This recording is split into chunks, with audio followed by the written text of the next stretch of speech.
a ejecutoria. ¿Y qué pasaría con este apartado segundo que yo les acabo de decir?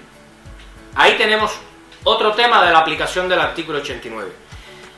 Y aquí, en esta sentencia, lo que yo decía, o lo que dice el tribunal, perdón, es que ciertamente el juez tampoco tiene la obligación de ceñirse a este principio acusatorio de lo que decía el fiscal. El fiscal sí lo tiene, atendiendo a ese principio acusatorio, pero el juez no tiene por qué acogerlo. Por lo tanto, creo que aunque vayamos o nos encontremos ante un juicio rápido, no vamos a hablar ni del ordinario ni del sumario, de un rápido del 801, pues el fiscal puede decir: vamos a llegar a la conformidad, no pensemos que se vaya a transformar en que pase a previas y demás, o a PA, mejor dicho, vamos a hacer la conformidad, pero la conformidad puede entrar en debate en aplicación del artículo 89 o no. Y creo que en ese tipo de debate, aunque no se dé la conformidad y podemos llegar al juez, eso también ya depende de la señoría que nos toque, precisamente le podemos decir: mire, es que esta sentencia que le estoy diciendo dice perfectamente que podemos llegar a una conformidad, que el fiscal juegue su papel ciertamente en ese sentido y nosotros exponer esto. La conformidad la queremos ver en cuanto, porque además el tema de las conformidades no... hablando de todo el íter criminoso, desde el momento de su inicio hasta el momento de sentencia y de ejecución en las diferentes fases, en esa primera etapa, ciertamente es juicio rápido por las características que tiene, y la conformidad debe de ser supuestamente en todo, ¿correcto? Eso puede ser así, pero es que también la conformidad puede ser: mire, yo estoy conforme hasta esta parte porque ciertamente creo que esto ha sido así, así, así, y entrar a discutir dentro de esa conformidad la adecuación de la proporcionalidad. Y es lo que yo pienso que se debe de hacer. Evidentemente aquí no podemos encontrar con todo. ¿De quién dependería? Primero que todo, del representante del Ministerio Público que se encuentra allí, si tiene o no esa voluntad. Si quieren, ya sé que me dicen que no, pero creo que hay compañeros que sí, creo que hay compañeros que escuchan.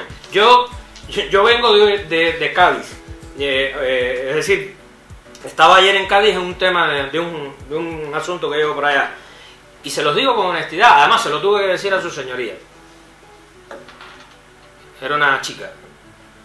Le digo: mire, se lo dije, sin entrar en el principio de contaminación constitucional que dice esto, me ha llamado poderosamente la atención su señoría que usted nos haya llamado al otro letrado y a mí, precisamente para una conformidad. Era un tema civil, ¿vale? Correcto, pero era un tema igual. Entonces, depende, todo. Yo pienso que aquí el ser humano juega un papel importante, independientemente de lo que yo decía ahorita, del papel jurídico que tengamos que jugar. Porque precisamente, si eso fuese así, era entrar en el primer argumento que yo les dije a ustedes del artículo 1 del Estatuto de los Fiscales. Es que tiene que velar por el principio de legalidad, y el principio de legalidad lo tiene todo. Por lo tanto, mire, yo estoy de acuerdo con esto, vamos a valorar todas estas otras cuestiones dentro de la conformidad. ¿Cuáles pueden ser las otras cuestiones? Tener hijos, estar casado, el régimen de guardia y custodia, obligación de alimentos, no sé, todas las cuestiones. Estar embarazada si es una mujer, haber solicitado una solicitud de asilo o de protección subsidiaria. Todos esos son elementos que se deben de entrar a jugar, a valorar en un momento de una conformidad.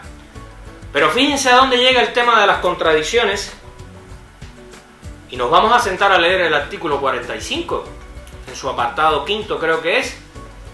Si usted está cooperando con la justicia, si usted ha denunciado un hecho, si usted es víctima de violencia de género, es decir, usted tiene acceso a toda esa serie de cosas, a que se le haga la regularización por el arraigo, con la simple orden de alejamiento.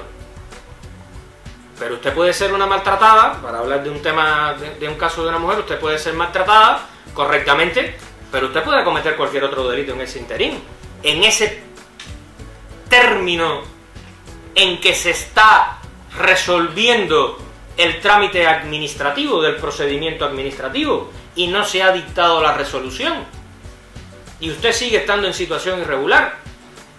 ¿Cambia o no cambia la circunstancia? Cambia. ¿Qué pasaría ahí? ¿Cómo solucionaríamos? Pues es un problema de comprensión de la persona que esté presente, porque no se está violando nada de la legalidad. ¿Qué se aplicaría? Yo creo que ninguno de nosotros va a tener la fórmula para solucionarlo. Y cada caso será un caso.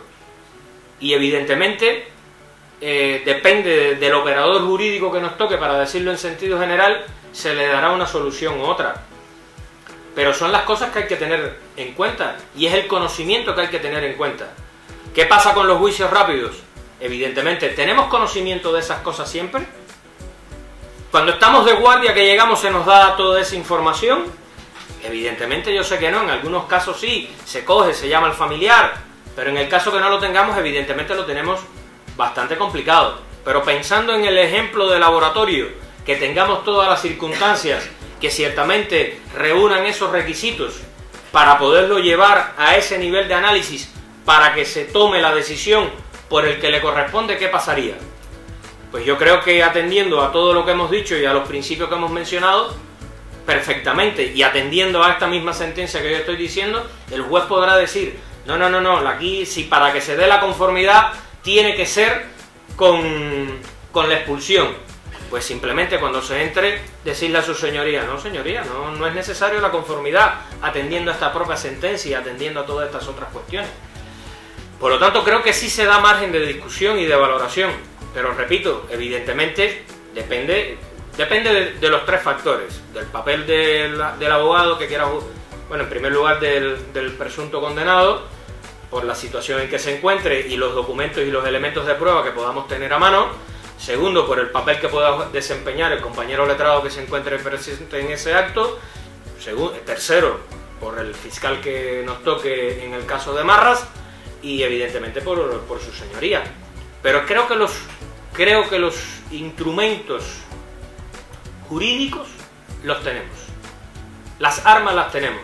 Otra cuestión ya es la aplicación de la misma, y en ese sentido considero que era lo que yo decía al inicio de mi intervención: el material está, y otra cosa es que sea o no reconocido por las personas que tienen que, en resumidas cuentas, impartir justicia, que en este caso sería su señoría. Otra cuestión que creo que sí es importante para este tema es el tema de la motivación.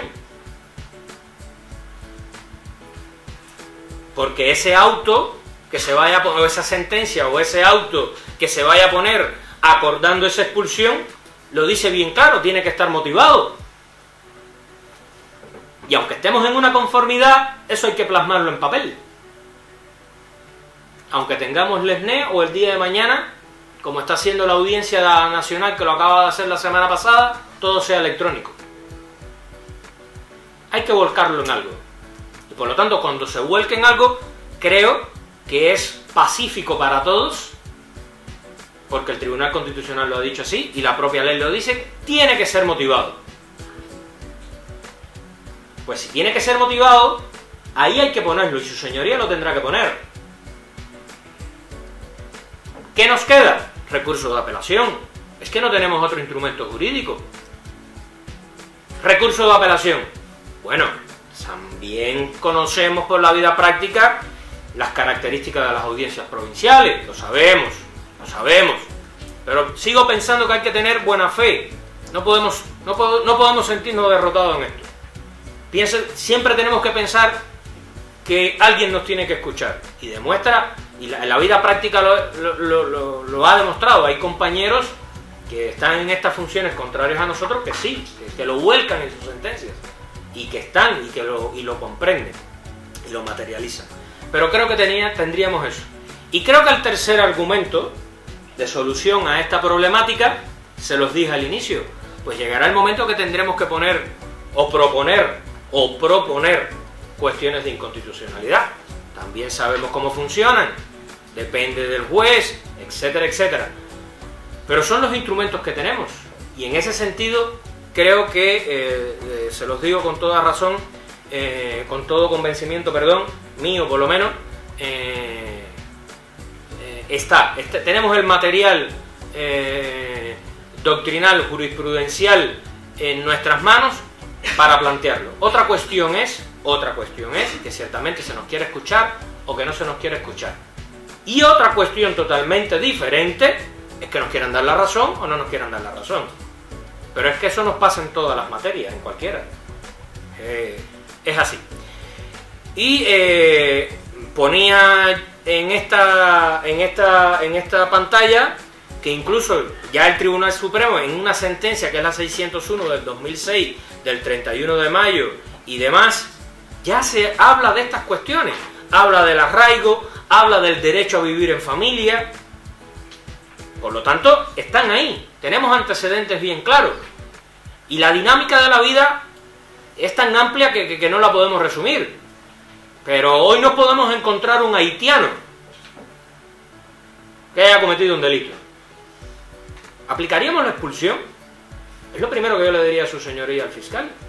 ¿Le aplicaríamos la expulsión? Allí, que hay una catástrofe, una pandemia allá casi. Es una circunstancia sobrevenida de fuerza mayor. ¿Qué aplicamos? Principio de legalidad, principio de oportunidad.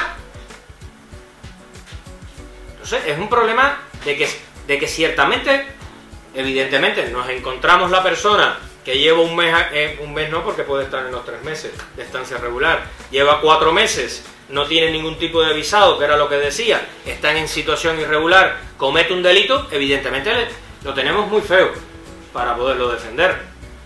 No está casado, no tiene hijos, no tiene nada, pues lo tenemos complicado, evidentemente. ¿Por qué? Porque le falta mucho tiempo para los 3 años, no tienes nada, ¿qué vas a exponer? No tenemos ninguna causa sobrevenida. Eso es otro elemento. La propia ley de extranjería también lo recoge de las enfermedades sobrevenidas.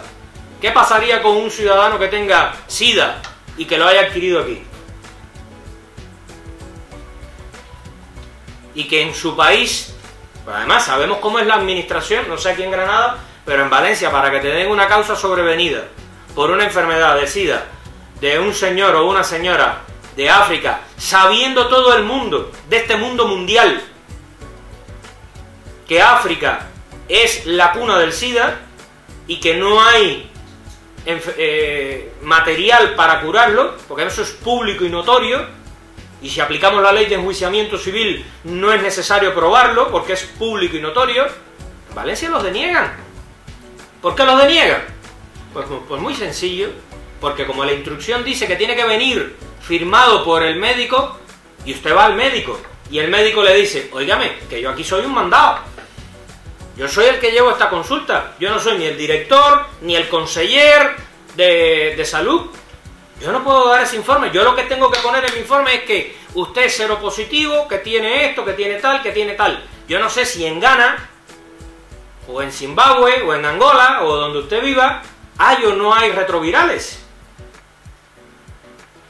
Esas circunstancias que son difíciles, yo digo a veces, son tan complicadas comprenderlas. ¿Comete alguna violación un fiscal o un juez porque aplique el principio de justicia material? Pues no, porque está aquí recogido. Porque el principio de justicia material está.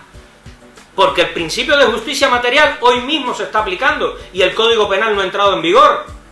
Ya Madrid y otros lugares están trabajando en la sustitución, en las revisiones de las penas, de los tráficos de droga, de los delitos contra los tomata, como propiedad intelectual.